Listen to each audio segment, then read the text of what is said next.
നമസ്കാരം. ആദിദേവനായ സുബ്രഹ്മണ്യ സ്വാമിയുടെ ക്ഷേത്രത്തിലെത്തിയാൽ ഭക്തജനങ്ങൾ എല്ലാ പേരും മുരുക മുരുക എന്ന് ചൊല്ലി പ്രാർത്ഥിക്കാറുണ്ട്. എന്തിനാണ് ഇങ്ങനെ എല്ലാ പേരും മുരുക മുരുക എന്ന് ചൊല്ലി പ്രാർത്ഥിക്കുന്നത്? വരൂ, നമുക്ക് വിശദമായി നോക്കാം. നമ്മുടെ ശ്രീമുരുകന്റെ 6 പടി വീടുകളായ 6 മുരുക ക്ഷേത്രങ്ങൾ ദർശിക്കാനായി നമ്മുടെ യാത്ര തുടങ്ങിയിരിക്കുകയാണ്. ഇപ്പോൾ നമ്മളുള്ളത് 1-ാം പടി വീടായ തിരുപ്പരം കുണ്ടത്താണ്.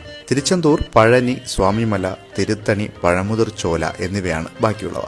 അതിരിക്കട്ടെ, എന്തുകൊണ്ടാണ് നമ്മുടെ പഴമക്കാർ ദിവസവും ഒരു തവണയെങ്കിലും മുരുക എന്ന് വിളിച്ച് പ്രാർത്ഥിക്കണമെന്ന് പറയാറുള്ളത്? സഹോദരങ്ങളെ, മുരുക എന്ന നാമത്തിൽ എല്ലാം അടങ്ങുന്നു. ഇപ്പോൾ തന്നെ നിങ്ങൾ മുരുക എന്ന് ഒന്ന് പതിയെ ചൊല്ലി നോക്കൂ. മുരുകനിലെ മു എന്ന ആദ്യ അക്ഷരം മുകുന്ദനെ കുറിക്കുന്നു, അതായത് സാക്ഷാൽ മഹാവിഷ്ണുവിന്റെ തിരുനാമം. രു എന്ന രണ്ടാമത്തെ അക്ഷരം രുദ്രനെ കുറിക്കുന്നു, അതായത് സാക്ഷാൽ മഹാദേവന്റെ തിരുനാമം. ക എന്ന 3-ാമത്തെ അക്ഷരം കമലനെ കുറിക്കുന്നു, അതായത് സാക്ഷാൽ ബ്രഹ്മദേവന്റെ തിരുനാമം. നോക്കൂ, മുരുക എന്ന ഒറ്റ നാമം ചൊല്ലി പ്രാർത്ഥിച്ചാൽ ത്രിമൂർത്തികളെയും പ്രാർത്ഥിച്ചതിന് സമമാണ്.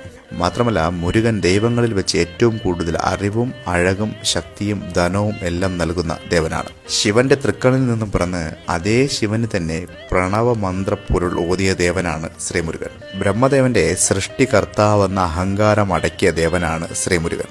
ഒടുവിൽ അതേ ബ്രഹ്മദേവൻ തന്നെ പൂജിച്ച ദേവനുമാണ് ശ്രീമുരുകൻ. മാതുലനായ മഹാവിഷ്ണുവും മുരുകനും ഒരുപോലെ ശക്തിയിൽ തുല്യരാണ് എന്നൊക്കെ പുരാണങ്ങൾ പറയുന്നു. ഒരു ചെറിയ അറിവ് ഏവരിലോട്ടും എത്തിച്ചതാണ്. ഇനി മുതൽ എന്നും മുരുക മുരുക എന്ന് ചൊല്ലി പ്രാർത്ഥിക്കുക. സുബ്രഹ്മണ്യ സ്വാമിയുടെയും ത്രിമൂർത്തികളുടെയും അനുഗ്രഹം നിങ്ങൾക്ക് ഏവർക്കും ഉണ്ടാകട്ടെ എന്ന് പ്രാർത്ഥിക്കുന്നു. നിങ്ങളുടെ വിലപ്പെട്ട സമയം ചെലവാക്കി ഈ വീഡിയോ കണ്ടതിന് പ്രത്യേക നന്ദി അറിയിച്ചുകൊണ്ട് വീണ്ടും കാണാമെന്ന പ്രതീക്ഷയിൽ നിർത്തുന്നു. നന്ദി, നമസ്കാരം.